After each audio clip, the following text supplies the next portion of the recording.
பொங்கலை நல்ல டேஸ்டியான தேங்காய் சட்னியும் சாம்பார் வச்சு சர்வ் பண்ணுறேன். முந்திரி பருப்பு சேர்க்கறது ஆப்ஷனல் தான். நான் இங்கே ஒரு ரிச்னஸ்க்காக நல்ல டேஸ்ட்டுக்காக சேர்த்துருக்கேன். இந்த பொங்கலை நல்லா சூடாக சாப்பிட்டிங்கன்னா பிரமாதமாக இருக்கும்.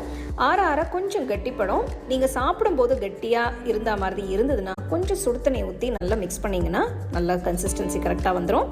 நல்ல டேஸ்டியான ஹெல்த்தியான இந்த விறகரிசி பொங்கலை வீட்டில் ட்ரை பண்ணி ருசிச்சு சாப்பிடுங்க.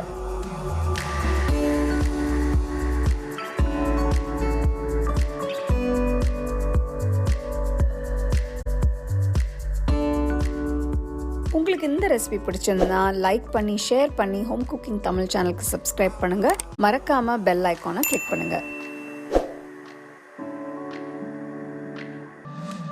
You can now buy the second edition of our home cooking book at shop.homecookingshow.in.